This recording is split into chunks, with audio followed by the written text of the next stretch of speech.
WesWes show. All right. Welcome into another episode of the 135 Footy Show, proudly part of the WesWes network. We are in week 2 of finals, week 1 done and dusted. We are down to 6 teams, and it's all go from here. Welcome in Manly's favourite, Tuvi. How's it going, Wolf?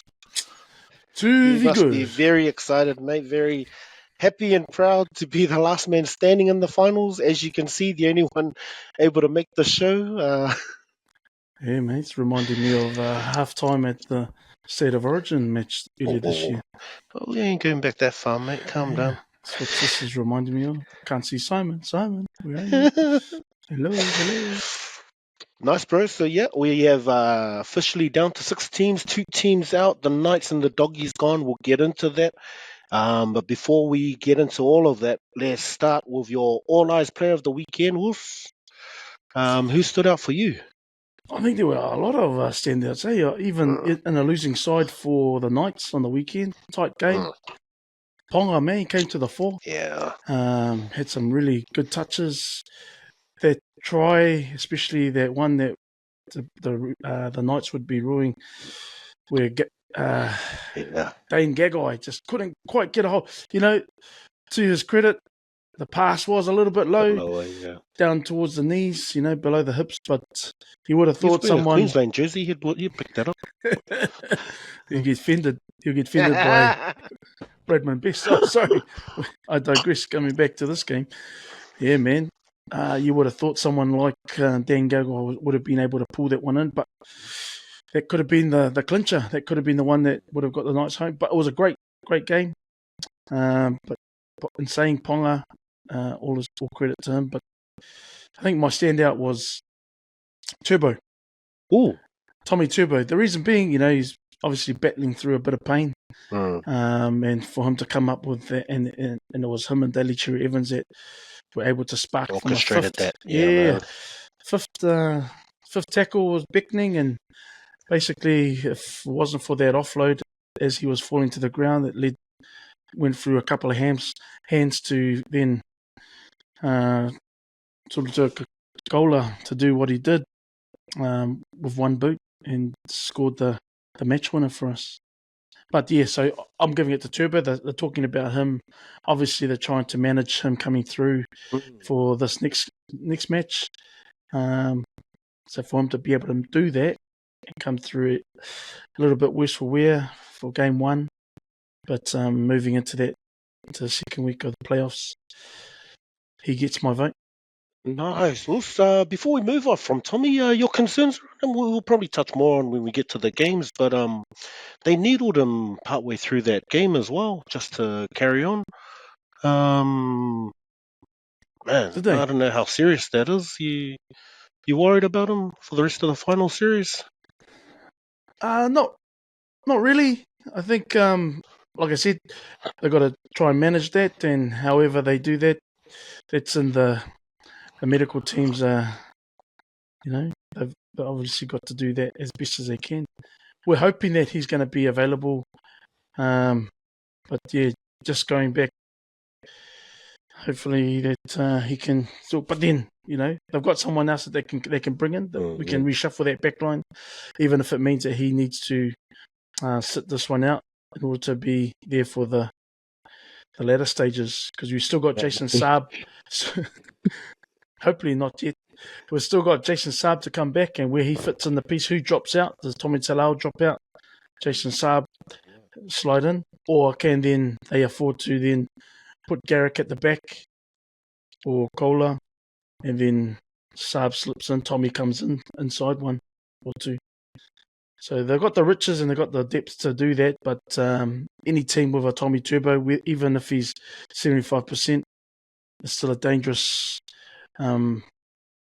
acquisition for any team, let alone for Manly. So we're hoping that we have him. We'll be better for it.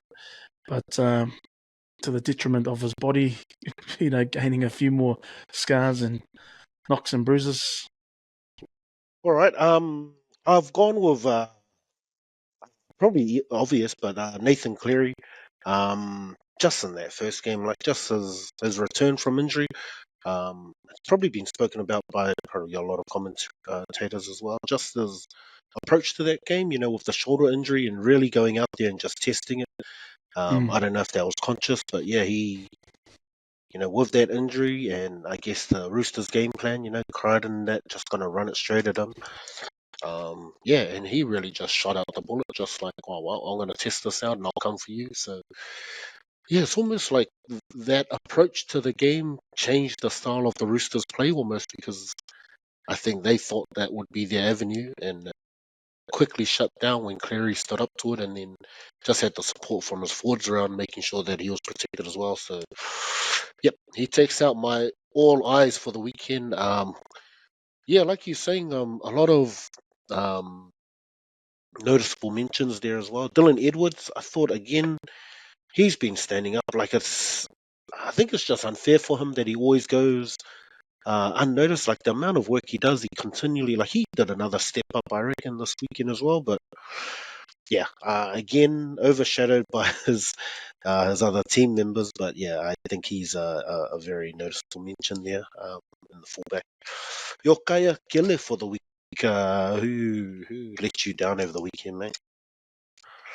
I don't think it was necessarily someone that let me down, but I think it was telling right at the death of the Bulldogs and the Manly Seagulls match where Matt Burton wasn't in position to take that 2-point drop goal, to draw the game and go into golden point. And it seemed like the ball went to air. Kikau regathered, hit the ground. Kikau regathers and then chucks it to Burton, who then finally gets in position. And it didn't. And like the commentators went on about how he didn't quite get the full backing of that leg. So and it was dead straight. It was going had towards. if he had just hit it. It was on target, but just didn't have that. Especially with a guy with power one of the behind biggest boots in the game to just tap it like that. And that's what we were thinking. We were thinking, man, they're getting closer, even if they're 40 out. Matt Burton, he's got that real massive kick on him, and we just thought, okay, he's going to go to golden point. But so that was, is that Matt Burton's fault? Was there no communication for him, or did he lose count of the tackles? We don't know. But then when Kikau flicked it back to him, it could have made the difference had he got it on the first instance. If they just pulled that back to him straight away, he would have had the impetus to try and get that one over. So not necessarily something that let me down. I'm glad that my Sea Eagles got through, but more so for Matt Burton and his charges, and where it could have been a different story going into Golden Point, and it would have been anyone's game. But glad that we were able to disrupt that, if anything, and get them distracted. Yeah, interesting call. Yeah, nice. I think, yeah, that was an obvious one. Yeah, just a moment, like you're saying, and yeah, just the lack of setup there, like whether that's lack of training for that. Yeah, you'd think coming into finals, so maybe that's just a learning thing for them. Kind of you'd think all of those things you have prepared and ready, so that in the finals game, that's in your arsenal. So yeah, maybe it is, and he just forgot to count. Yep, fair call out there for Kayakele. My Kayakele, probably a moment, but the player, and I don't want to be hard on him. I mean, he's come under a lot of pressure, and another young player, Sandon Smith for the Roosters, filling in big shoes there for Sammy Walker. So just general play, but I think just a moment. The Roosters were on a bit of a comeback in that second half. 13 minutes still to go. The ball nearly goes out. I can't remember who saves it. I don't know if it was Swali. And then Sandon Smith goes in at dummy half, and he takes Steps out. does that little extra step that puts it on the line. Turnover and ends up in a try. So yeah, just a real, not Sandon Smith. I think just a real Kayakele loss of concentration. Just those attention to detail. Yeah, being aware where he was in the field. So yeah, and unfortunate for the kid. Gets another shot this week. So yeah. Much as Kayakele, I think it's a moment. Not so much you, young man. So Nice. Let's jump straight to headlines. Josh Schuster finally had enough of Manly. Finally has found it out for you guys, leaving him on the sidelines with all that money in his back pocket. He's had enough of Uh, Manly. I think it's quite the opposite. but old Wayne Bennett has come to the rescue of Schuster. I think it's a good move, but how much did it cost Manly for this little experiment? Is he you guys paying half of that? How's that work out? How's that shake out? I'm not sure what the difference is, but depending on what he's obviously been offered by the Rabbitohs, I and think does they that mean surely have to offer him the same. Usually, the way I heard in another one. I think they kind of base it on like if they picked him up on a minimum contract, so like then three Manly have to fifty, fork out? and Manly then have you to pay fork the out the difference of difference what you had for of your what he contract. was. Ooh. So maybe And if five he was on fifty. if he was on 800k, and he still had Four how many fifty. years? Yeah, A year or two? I think it was just a new contract. Yeah, maybe what was that contract? It was a I think it was at least 3 years, eh? I don't know. Yeah. So Yeah, I can't. but yeah, for Josh, you think it's a positive thing? You reckon Wayne can make a difference here? I think the change in environment, Mm. obviously, things haven't worked out in the partnership between the club and the player, and I think it was for his best interest in moving forward in his career. He needed a change of scenery, maybe need some a new approach with new management around him. And then you've got the likes of Wayne Bennett, who's coming in as well. And I think Wayne Bennett won't pull any punches with Schuster. Wayne's been around long enough to know what players need to and how to better themselves. So I'm hoping that we do see a massive change and a change of fortunes for Josh at first grade at least, because we don't necessarily see him um, plugging away in the next level beneath the NRL. So who knows? Maybe he'll get it with the Rabbitohs. Maybe he'll get some more game time. It's a matter of, does he still want to pursue being a number six that can play second row, or the reverse, or does he just concentrate on being one of those two, a second rower or a number six? So Right, but I wonder what's happening in the Rabbits halves. They've got Cody Walker. I don't know how much longer he's going to stick around, but yeah, they still haven't figured out um, that seven jersey. I guess ever since Reynolds left, they've mm, had a few journeymen. They had Ilias. They've had yeah, but then you got those guys so they've already got guys that can fill the void there. Um, but does he come in that position? I don't know. Has he done enough to earn that? I mean, I mm, don't know what his condition is. Especially towards the end of his time with Manly. What state was he in terms of physical? Was he looking more like a second rower? Was he still gunning for that number six sort of jersey style? yeah. Um, And yeah, maybe I think that probably the magic of Wayne. Like, let's wait and see, because I think he's a kind of coach that I think there's so much focus on what Josh needs to look like and how his fitness needs to be to play in the halves. And I think Bennett's the kind of coach that if he's a half, Bennett will figure out how to make him a half. He doesn't have to be the fittest half. He doesn't have to be the fastest half. I think with his skill and talent, I think Bennett's the kind of coach that can build a team around him based mm, on his skill and the way he plays, rather than trying to change the man. I think that's what Bennett does a good job of.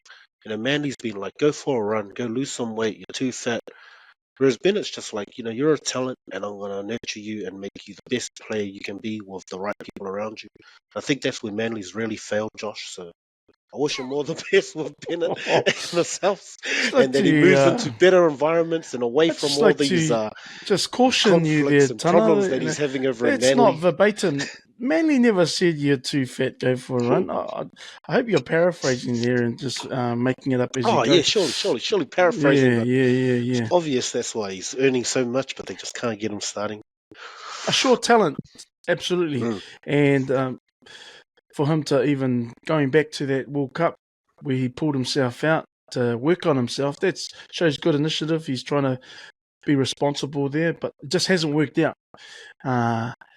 He wasn't able to come back from that after that. He never really made a show. He made a good fist of being available for the squad, but just had a handful of games in and out of that last couple of years. So be interesting to see where he goes to from here. Hopefully, pushes on, get some more regular game time. There's been a few players leave the Rabbitohs, so where does he slot in terms of personnel there? Does he take a role at 6, or do they concentrate on just making him a really fit, solid, bit of a twinkle toe second rower? Nice. That's a very manly answer. All care, no responsibilities, like a car park. Great work, mate. Other rumours that are floating around at the moment, Jazz, as reported, has been released from the Warriors, so that was his final year. Rumours that he might be making moves to Manly. He was saying that he might go to a Australian team to continue his league career. Well, he'd Thoughts have on to go this? to an Australian team if he wants to continue in the NRL, Tana. We only have one in New Zealand, and that's the one that just outed him. Let him go. Let him go. Your thoughts on Jazz coming into the Manly fold? You see it working? You see any ideas where you see him fitting in? It probably is a good lifeline for him. He's got guys like, the Paseka, you got Aloye as well that are there. Sipley, those guys that come off the bench, and Nathan Brown as well. So absolutely, they could try and utilise him coming off the bench as one of those guys. But then it's a full roster. You've got already got some hard men that play no one's leaving similar. that can kind of. Yes, that similar style. We understand. We know that Nathan Brown's been a bit of a journeyman. He's gone from a number of clubs and he's at Manly now, but he's found a new lease of life. Hopefully, the same for Jazz. He obviously made noise about, he would have loved to have just been a one club player. Unfortunately, that's not the way it's turned out. And if he does get a chance with Manly, I think it can only be good for him. He was not my favourite style of player in the role that he had with the Warriors, but he's obviously that sort of enforcer, comes in hard-nosed as well, type of player. Not the most skillful, I don't think. Lawton and Aaron Woods, I don't know if that kind of. Well, that's the thing. Aaron Woods retired, roles. So that's where he basically there's a requirement there. So, and he's played in the hooker as well, so maybe he can back up for the one that's there at the moment, Croker. I don't think I think Lawton was there. I don't know who fills in for Croker when he was arrested at the moment. Come, was Lawton there? So now I think he's leaving too. Oh, yeah, I haven't really. It's hard to look at the exits at the moment while we're still in in playoffs. Well, got something. We haven't had any. Still got a job to do. Yeah, we're not going to be distracted by all the talk that other clubs are obviously like yourself and the Warriors are making all these considerations as who's leaving, who's coming and going. We're just still charging. We're still charging ahead towards their premiership. Speaking of charges, Josh Addo-Carr, his second test came back positive. Man, that's quick results. We've heard of other times when they've spoken about these results and it takes like a year to come back and we never hear the end of it. So I don't know how they fast track these results, but unfortunately for Josh, they have come back positive. It's the science and the technology of Australia, mate. I don't know if it's Australian science or if it was Manly science. They're like, sorry, if I've ever got test, man. Nah, it's negative. It's negative. We're fighting it out. Negative again. I mean, it's positive.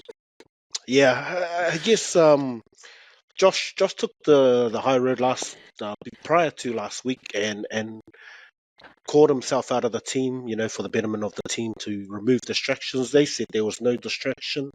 Coach said it had no impact. I don't know. I thought Skelton did all right as well. So I don't know from the game, with Manly, did you see him potentially making an impact that could have changed that result. Because would there have been the side Skelton, yeah, where the young kid. where He did all right, where he scored too. Kohler scored the try? Or Nah, was the he on the other other side. end? So that He's was the what other I was end. going to say. That was but nah, that's the other side. So Josh runs down the other side, so he wouldn't have been on that side. Yeah, he's with Nah. Bronson Jerry, so he's I mean, safe from that Josh argument. Addo-Carr, but Addo-Carr still, he's unpredictable. His Oh yeah, pace in the open, he's hard to gun down unless you're Fidel. yeah, But, it's just, but he's got out and out speed, which is something that they could have used in the open. There were a couple of times when I think there was that, the Bulldogs try that they got. Was it a try? It was a try. Just got, because Turbo got pulled into the tackle, and then that's when he sort of injured yeah, his shoulder, yeah. and then Matt Burton capitalised on that, and it was a try because he wasn't out the back, and that was, but just things like that. Working with Burton, his pace, getting behind players, and you don't necessarily always get Turbo out of position, but in that instance, because he got caught up in that last tackle, Burton noticed that and capitalised. But I reckon he would have made a difference, but then it could easily have been negative as well. Yes, we'll never know. Guess we'll never know. Yeah, so yeah, like we were saying, it probably didn't matter whether he stood down that game or this week if they had made it through. So, yeah, all points to consider, I guess, for Josh. But unfortunately for doggies, we'll talk about that when we get to it. But that is our headlines. I had nothing else there, bro. So let's jump straight into the week one of the I got finals. one Oh yeah, headline. nice. One headline for me was poor Nicho Hynes. Obviously, there's a lot of hearsay about him going and that he should be relinquished of his duties with the Sharks. And he's had a mixed year this year, especially after Origin as well, and been access to requirements there. But even Greg Alexander has come out and saying that he should be axed from the Haas duty. Oh wow. Yeah, For their so final game, why would you do that now? absolutely, and I guess that's based on that defeat to the Storm. Yeah, yeah. But clearly, he just nothing was sticking. And Behind is confident that when he spoke to the reporters that he still wants to step up for the big games, and that he can sometimes struggle. But like any player, I guess. But yeah, so he was under fire after, but he wasn't aware of Greg Alexander's comments because he doesn't quite pay attention to the social media and all the Yeah, I all heard the his feedback. commentary, like that interview they had with him, and he's talking about how he's off all social media at the moment. Mm. I don't know, like yeah, just the way it came across, like he was ikai, like how he's saying, the people are out for me. I was like, calm down, man. You just played Kaya, that's why they're out for you. But why? Of course, people are out for you because you played Kaya, and if it's your own fans, it's because they're angry. Like, Sully, it's your job. Like, step up and look like you're missing in action, not on the field. So, yeah, I don't know, like, I don't know. I think he's rattled. Like, just with Mm. everything going on, like, people talk about his resilience, the things he's been through in life. Um, yeah, I don't know. Like, I think people have, they've reported a lot on that. And I think the expectation is it's transferable. You've been through those kind of hard roads and you've come through. Mm. I think footy's a bit of a different thing. So I think they think the same with footy. People trashing you, you're going to come out on top. And he's even like I don't know. I feel sorry from just the kind of comments like, oh well, people were just going to wait and see when we play this great game. Like just that vision, like I'm going to play an awesome game, and then everyone's going to shut up. Like oh. Well, I hope so. Like, I really hope for you that you do. But just saying stuff like that, like Fali'i, like, yeah, you just wait. We're gonna play the meanest game, and then everyone's gonna shut up, and there's gonna be no more talk. Like, hopefully, but it's almost just Fali. Like, again, I don't know if it's environment. Like, I don't see him having that kind of commentary if he was at the Storm. Like if he was still with the Storm, he probably swallows and just takes it on and goes, yeah, I need to be better. I need to kind of work on these things. And it was almost But like I think at the same time, players are encouraged, and it was similar to, I guess, 10, 20 years ago when it used to just be don't read the papers about what's being said about you, yeah, and that's different because that's not real time as well. And now it's at your yeah, fingertips. You know, you just need to turn your phone on to social media, yeah, that's and you'll so see the true. comments. And so that's the difference, I suppose, with this day and age where players can easily not buy into it, but they can expose themselves to it. So to have um, that peace of mind not to be Look, exposed yeah, to it, to lock yourself out from that, to not be on social media. That's tough because so much happens on social media these days. yeah, But yeah. then I guess as a professional footballer, it's part of the territory where people are going to have opinions, Mm, and he's aware of that, and he's a realist in that sense. But at the same time, he's not going to let himself see that. He's not going to look himself up and see what's this person got to say yeah, about yeah. me this week. But I guess for him, it's based on his performance. He did mention that one thing that he could probably do better was just was it control, uh, where he controlled the game a bit better. And he can only control what he can. But Yeah, it's hard. Or like, maybe we'll break it down in the game because it's a hard one for Nico. Like some commentary is that he. Oh, who was I watching? Phil Gould. So he's come out as well. So I don't know why everyone's all in on Nico, mm, but he was the same. So he's saying like there was his analogy was to something, but it's like when things aren't going right, you go back to that same repetitive play that you have, and that's kind of what keeps mm, you stable. And you're saying that Nico doesn't have that. He's got all the skills of the flashy pass, the early kick, all these different things, but he doesn't have a routine standard game just to. And so I guess he was making that point because his comparison was Cleary. Kind of Cleary can oh yeah. just keep a game ticking over and doing enough to just grind and keep your team in the grind until there are those opportunities. But that's funny that you say that, Tana, because I remember them going back to their grand final last year Mm, against the Broncos. It came out that Ivan Cleary mentioned that they trusted their process, they trusted their system.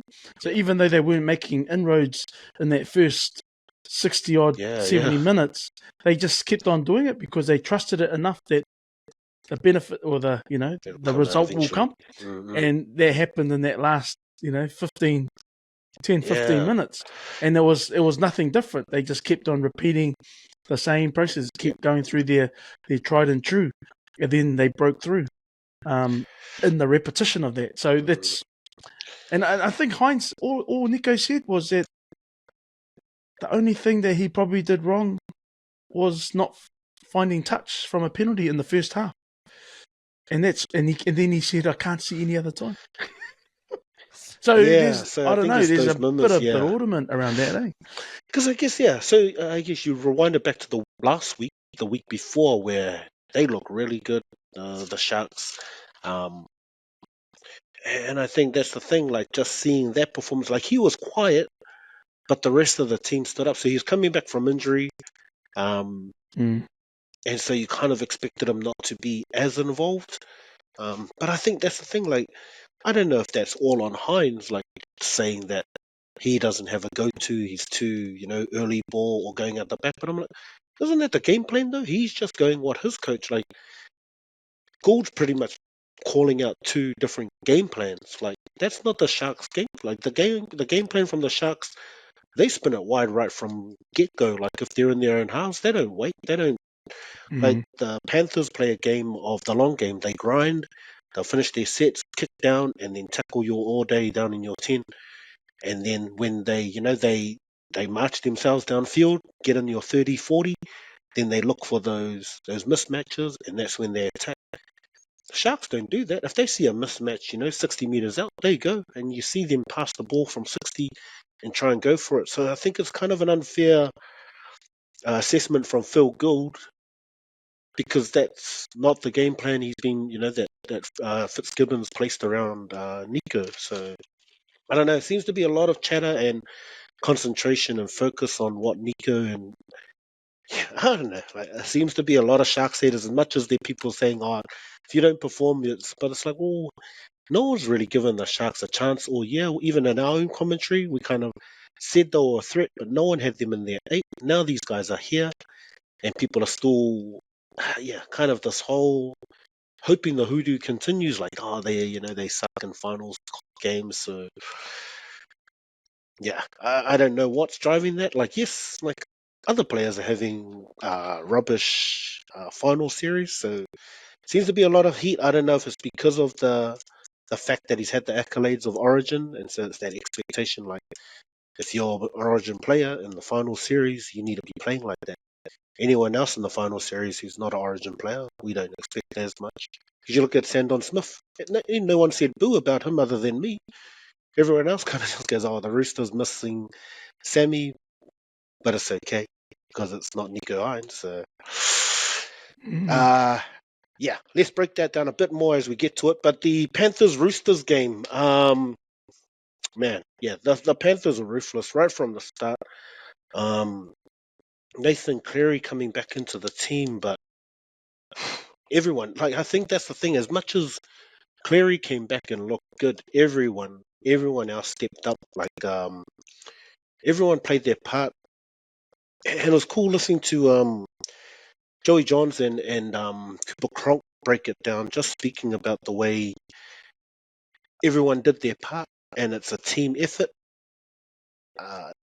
The guys being able to see, oh, Nathan's on. So even Isaiah Yeo taking a back step, they were saying, just the running game from Isaiah Yeo. Man, he's got good leg speed, like just running up through the middle. I was a bit shocked, and I think the Roosters were shocked at it too, just his leg speed, but they always expect him to come up with that leg speed and then he turns and gives that pass. And so when he was taking it to the line, I think that kind of broke the structure of the Roosters as well. Um, but man, yeah, real scary signs from the Panthers. Rolling straight through the middle too. So yeah, they are a real threat. I guess we all called them. We all picked Panthers last week. Oh, No, I they think I said you. chose. I think I Oh no, chose. me and you went Roosters. Farts. Yeah. So explain yourself. What made you think the Roosters for this one? I just thought, I used to just know the with result, but just with their firepower, you've got Joseph Manu, you've mm, got Spencer Leniu off the bench. We talked about Angus Crichton and the impact that the awesome season that he's had as well. So we just mm, figured with those guys, it would have been an arm wrestle between the likes of the other against the Panthers, but Liam Martin, the impetus that they bring, Cleary obviously coming back, and then that guy out is a wide, beast. and then the differences between To'o and the Ball, the height difference in the air, but then obviously the power game of Yeah. To'o is unstoppable getting over. He's just hard to manage, but I think it was the different styles. You got your Tedesco's as well, but again, it could have been a close match. It could have been a runaway, and that's the way it went with the Panthers.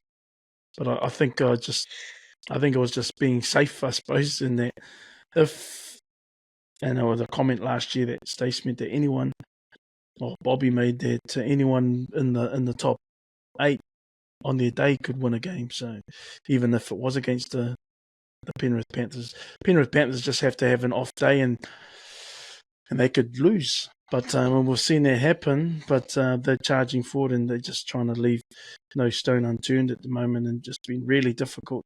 They've been real clinical, been really awesome in executing their plays with a few errors here and there, but not enough to warrant a team beating them.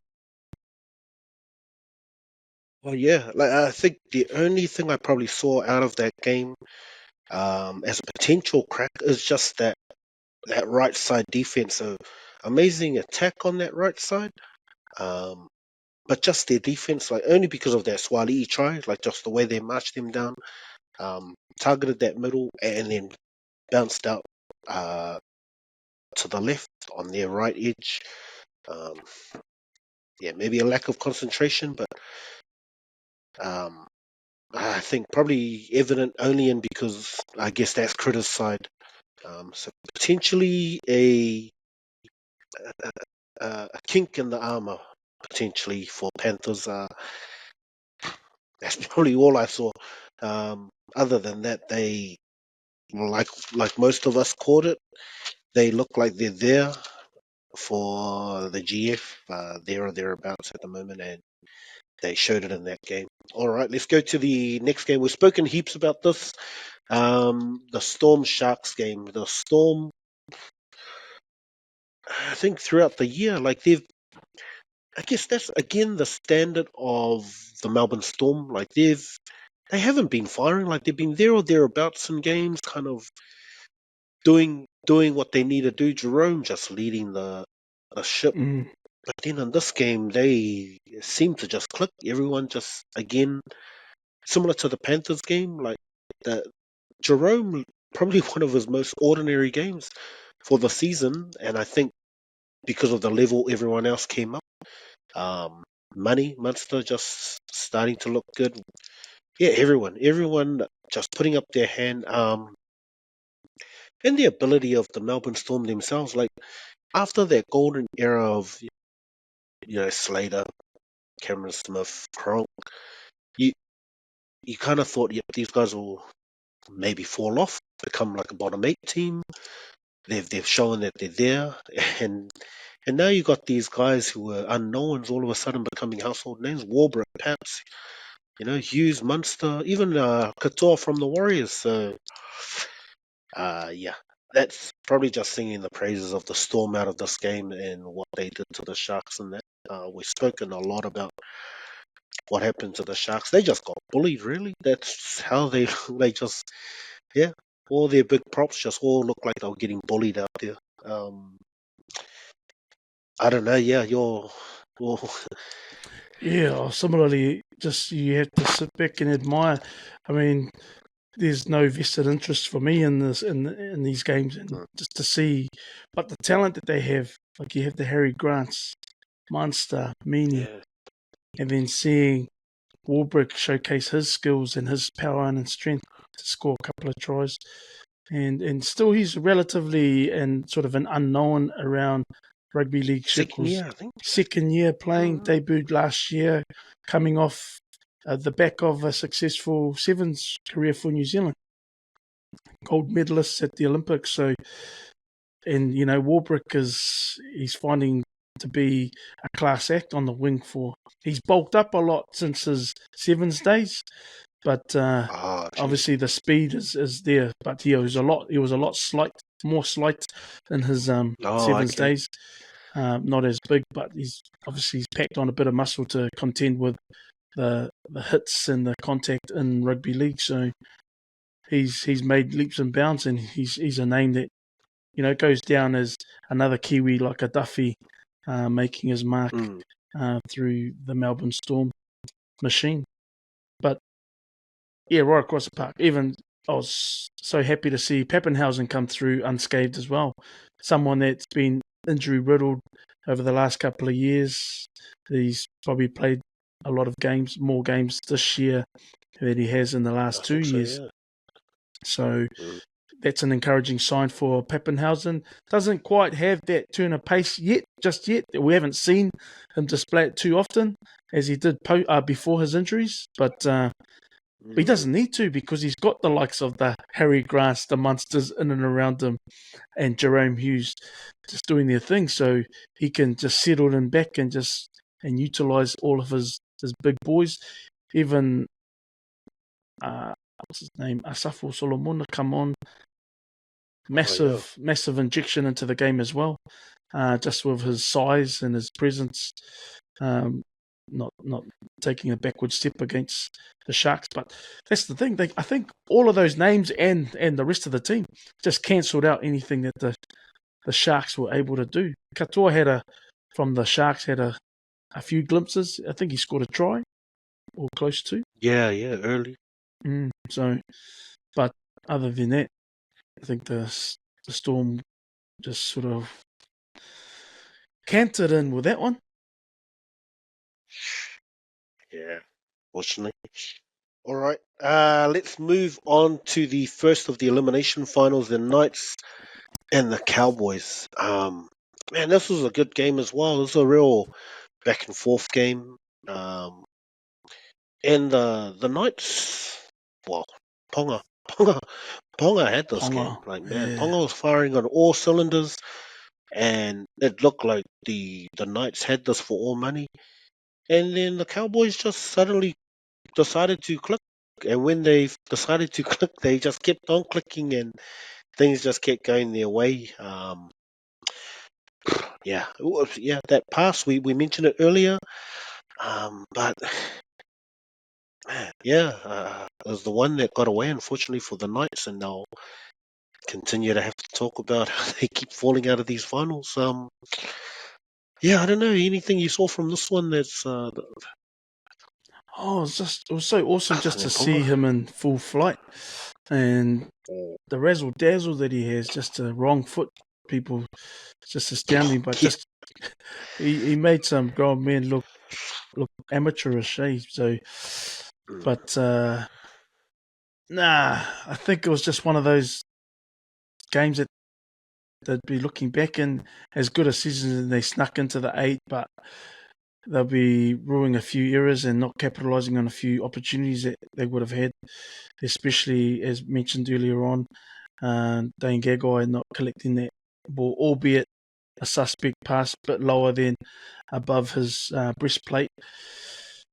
I would have still thought someone of Dane Gagai's calibre to collect that one, and they would have been in for money. A try gone begging there.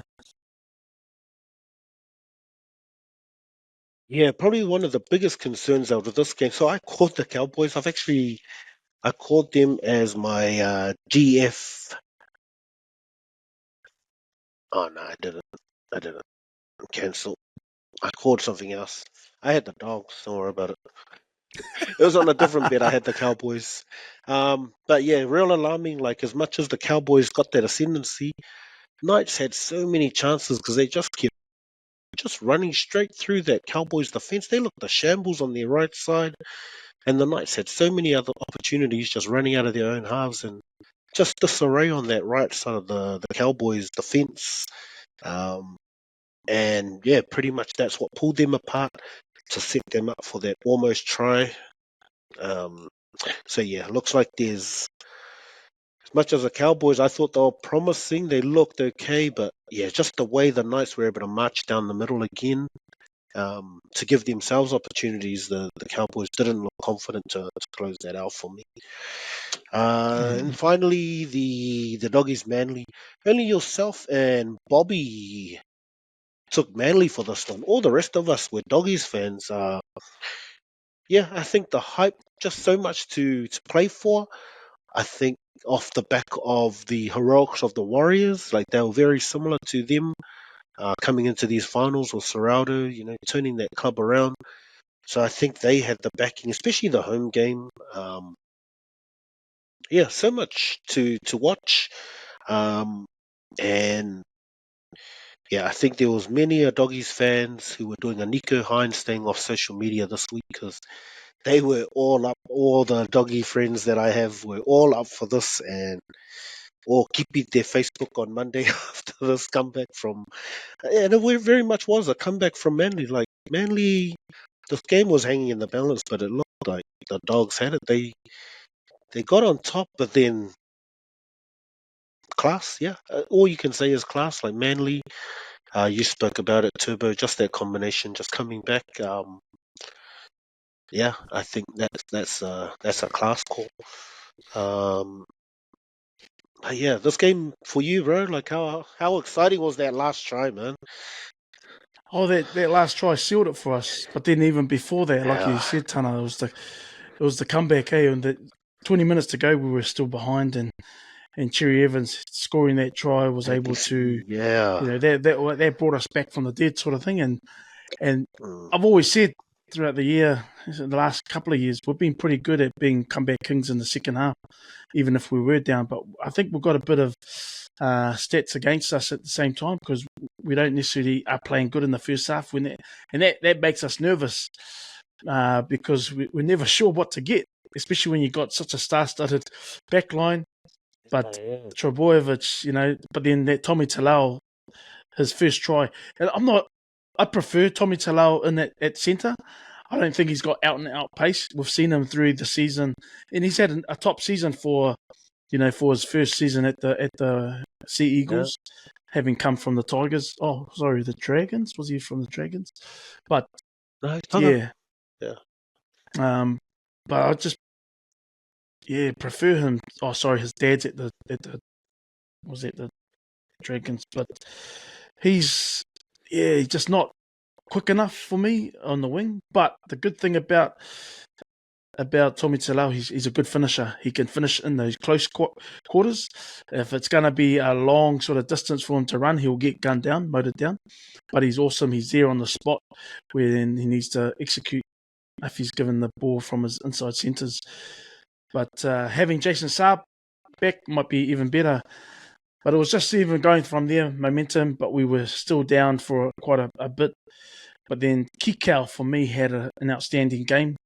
For a second rower, busting tackles, he scored the Bulldogs' second try. And it just showed that then was a that mean momentum try. shift. Yeah, the momentum shift. And I think it was Turbo that came in on him and missed that tackle. But then Kikau is just so dangerous out wide, Right, especially when they've given him too much room. And it looked like Kohler was running to the right and trying to go on his outside, but running backwards at the same time. So Kikau just eats on that. He just takes that. Oh no, sorry, it was Lehigh Hopoate that tripped up. That was on the outside. Yeah, that's right. No, yeah, it was And Lehigh. Yeah, that's right. And then they fell over each other. that's right. And so just little things like that, moments like that. And Kikau showed again later on. We charged down a ball, had it bounced his way.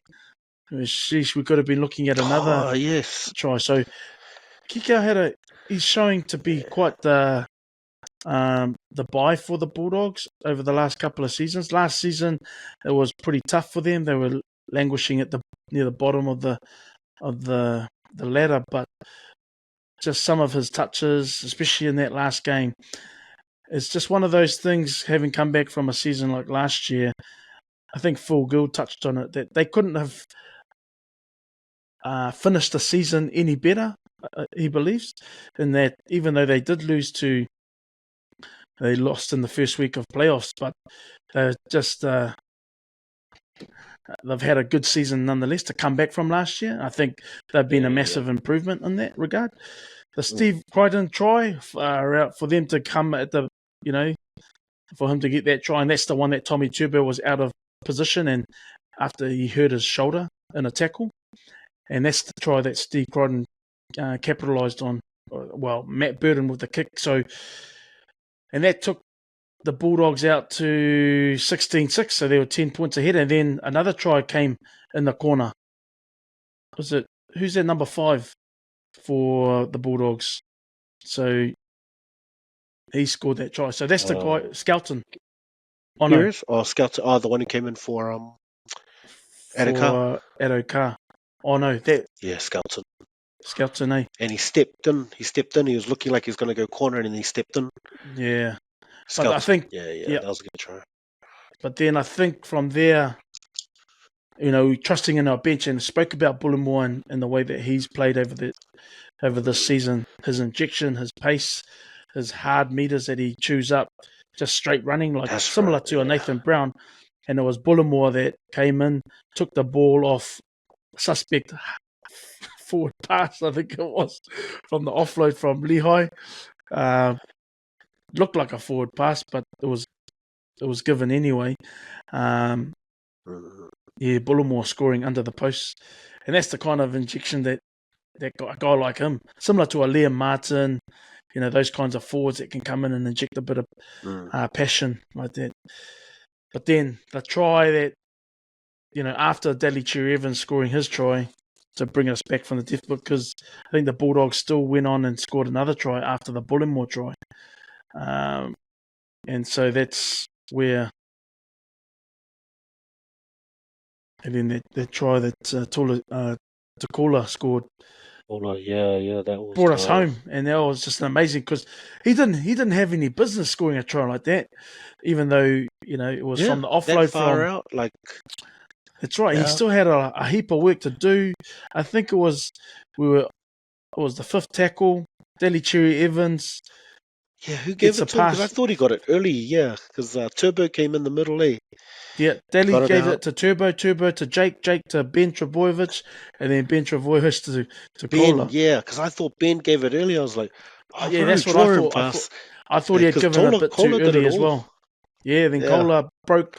I think he went through the fullback, and then he did an in and out. He did an in and out on the winger. I think it was on the winger. Yeah, so I think he went around Critter first, and then he went around the winger. Oh no, and Critter wasn't even there. Tried to come in. Nah, yeah, notice he was Critter looking across. I think so. He wasn't even in the picture because the ball had gone to Turbo. Yeah, Turbo to Jake, and then Jake to Ben. Turbo had come in. He come on the inside. So he aimed up on Turbo, saw that, and he moved. Yeah. Or it might have been he was coming in towards Jake, and then by that time, Ben Trebojevic had passed it out, and then Critter wasn't even in the equation. He was backpedaling, and he's trying to. So he got around someone, maybe Kiraz.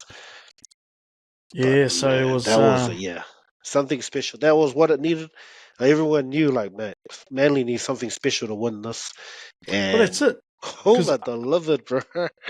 Yeah, because it was 22-12 around the 55th minute before Daly Cherry Evans scored. Before Bullimore scored. Oh, Cherry Evans. Daly Cherry Evans scored to bring it.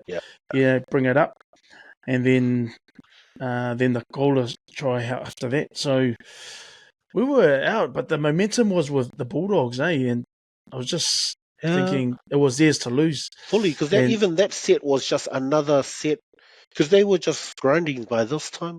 This was like the final 10, and the Dogs were just kicking and making you guys pay, because you guys were struggling. You were just stuck in the mud.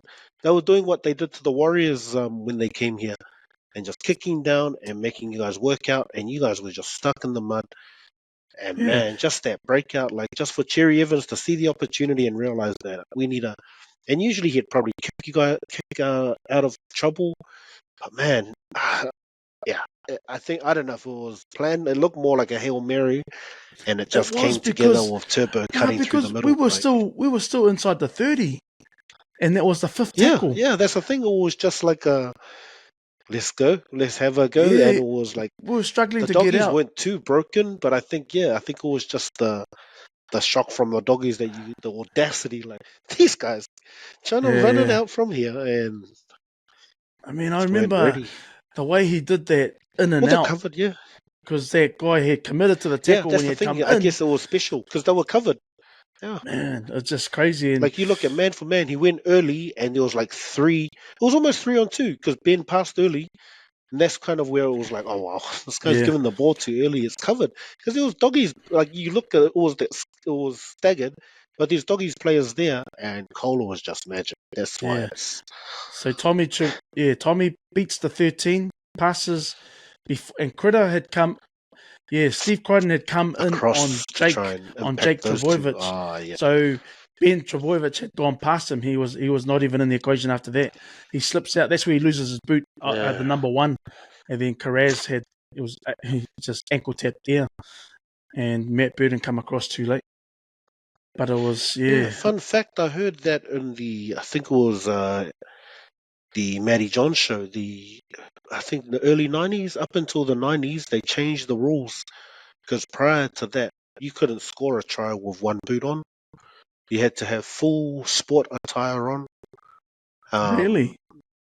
Apparently the rule was in case there was some advantage you gain by not having a boots on or something. So anything, back in the 90s, that would have been called back, and you guys would have been crying right now. If anything, you're disadvantaged for not having a boot. Mate.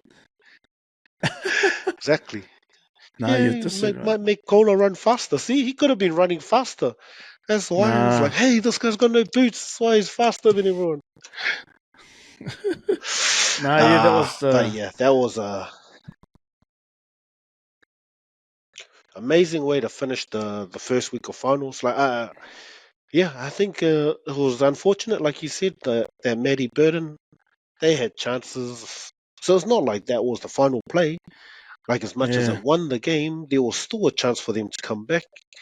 Um, so yeah, I guess you called it out as Gaiakele for Burton, the setup of those drop goals, but also the he did miss a conversion, so Mm. unfortunately it kind of does come back to him too again. Um, yeah, and I guess And I, that's one thing we've seen throughout the season, how important kicks are. big time, big time. And Daly Chervin doesn't have the best track record on winning Golden Point either. He's won a few that way, but he's lost many as well. But what I really liked about the Manly fight back was three of those four tries that they scored, because both teams scored four each. Three of the tries that Seagulls scored were after the fifth tackle, and so that was one that Phil Gould Oh, brought up as well. So for them to have the trust and confidence in each other to back themselves to run it from there, and like I say, that last try to Kohler that scored, that was brought. They were on their fifth tackle inside the 30 metres, and then it wasn't until the injection of Delicher Evans to Turbo to bring it up, and then thought that he was going down on a tackle. Well, that's what the Bulldogs thought anyway, try to shut it down, but then he offloads to his brother. And that's, man, it was just that type of play, the desperation, but then also the trust in their outsides that they'll be able to do that. And then Kohler still had a lot of work to do to go through a lot of would-be tacklers. nice. All right, let's get straight into our predictions for this week's games. A bit of a breakdown. Sharks and Cowboys. Man, We see this game being won and lost.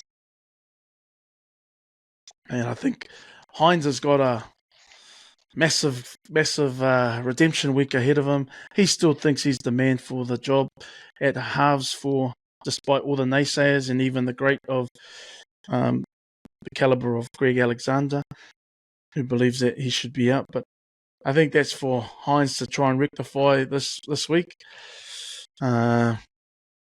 But the Cowboys, they'll be, you know, living off the success of last week, um, being able to play in front of their home crowd and do that. So I'm thinking Cowboys, it'll be a close encounter. It'll be interesting to see who they inject in, whether they still go with the same sort of forward pack.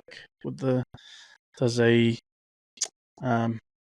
Braden Hamlin really get a shot at playoffs? He was just out. He was in the reserves. I think he was in the 20, but not required. So be interesting to see if he gets a shot coming in to inject a bit of size and muscle to make a difference there. Because yeah, I think Cotter's his leadership, the way that he led the Cowboys was just unbelievable for especially for a young captain and a really new captain to do that and just have the nous and the determination to stay in mentally as well. And I think that's going to be hard to beat up against a Cronulla Sharks, who's obviously trying to come back from something of a sort of a bad loss to the Storm. But they'll try and show that they're top four and they're in the top four for a reason, and so they'll try and squash that with the Cowboys. Nice. Yeah, I am going to double down on the Cowboys as well. Um, yeah, I just from that game last week, I think the Sharks, Nicho isn't a Kalen Ponga. So I don't expect them to lead the Sharks like that. But yeah, like you mentioned the leadership there, like with those young guys, Carter, um, Dearden, and I think they're really going to make a difference. Like they've really stepped up and owned that leadership, and I think from that game last week. I think the way they played that second half will prepare them better for this Sharks game. I think, yeah, they looked a bit kind of with their run to the finals. They looked really good, and I think it was almost like a bit of a wake up call that first half from the Knights. So I think that set them well for the Sharks game. So I'm going to go Cowboys. Um, yeah, in a close one for that. But yeah, I think kicking game will probably be crucial in this. Val, real consistent. Nicho actually has a better kicking record than Val, so yeah, I reckon it'll be a close one and it'll come down to those kicks. So I'll go Cowboys for that. Roosters Manly. No surprises who you're going to pick in this one. But what do you think is going to be the determining moment for you guys? What's the difference for Manly in this one? Outside of a fit Tommy Trbojevic, I believe it's going to be Delichi Evans doing what he does as well, similar to what he did last week. Just being able to pick his moments and to whether to trust someone else from the outside to give him the ball to side through a gap, like he did and scored that try that was bringing us back. Getting the momentum from his forwards, and I think just a lot of his play in and around the forwards as well through feeding it from the back from Jake Trbojevic or those kinds of forwards that can play ball as well. The timing of when they bring in the Ben Trbojevic off the bench, but so many across the park. Lehigh, important. I think an observation was that Lehigh still he's a tall young man, but he's quite slight, and so he can get bullied around his size and get ragdolled a bit. And I think that's what they'll be up against the Roosters. The Roosters will be looking to distract him, put him off his game. But I believe that the Sea Eagles will have the outsides to do the job. Kohler, you've got Jason Saab. I think we'll see if he gets injected. We've seen what Tommy Talau can do to finish off, execute what he needs to do on the wing, or whether he plays on the centres. But I think Bullimore is going to be important again. Paseka, his run meters, and Trbojevic, and see how he can create something from nothing. How many tries are they going to try and score from the fifth tackle again? Are they going to try and settle early, kick over the top? It's not going to be easy trying to do that against a Roosters outfit who have got good men in the area, like your Daniel Tupou, a fit Dominic Young, Suali'i, Manu. So they've got star-studded backline themselves, and is Walker back in for this one? Gone for the season. So yes, so I think Roosters will be trying to make up for what they didn't convey last year, and any team with a Manu, Joe Manu in there, it's a dangerous team. So they're going to be fighting to keep that one.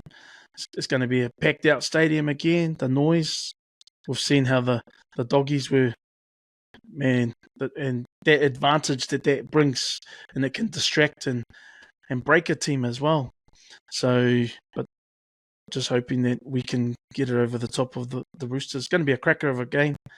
Tedesco, is it going to be near his last? It's going to definitely be Suali'i's last in the Roosters' colours if they lose.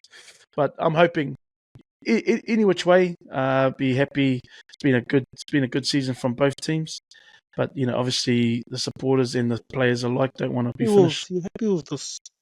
It's been a mainly with... I mean, wow. Similarly to what Gould said about the Bulldogs, they couldn't have finished any. Obviously they could have gone better. There's that chances there, but they finished. Even though they lost, they finished well. It was a season well played, and then big things to come from the Bulldogs in the next season, 2021. And similarly, could be said by either of these teams, whether it was to finish here or whether they were to continue. I believe Manly can go all the way and beat the Panthers or the Storm in the final. Obviously, it's not going to be hedging that your way. bets. Hedging your bets, is it? It's going I'm to happy if be. we finish here, but I'll be really happy if we go all the way. But I'm happy. We can go all the way. We can go all the way. Cam, can you edit that out, please? Can you edit that out? What I meant to say, Tana, what I meant to say is that I'm happy if we end here, but be even happier if we win all the if way. it was to finish here, I'd be happy that we've had the season that we've had. However, all teams want to carry on and get to the final. So, and which is we can do that.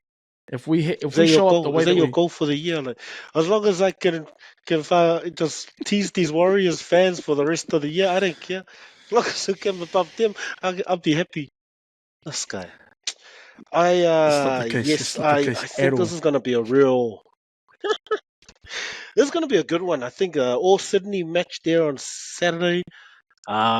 This is gonna be this will be the game of the weekend, I reckon. And real close, like some of those matchups. You guys really took it to the doggies and the Fords. That was kind of the game plan. You kind of pulled that off again in the second half.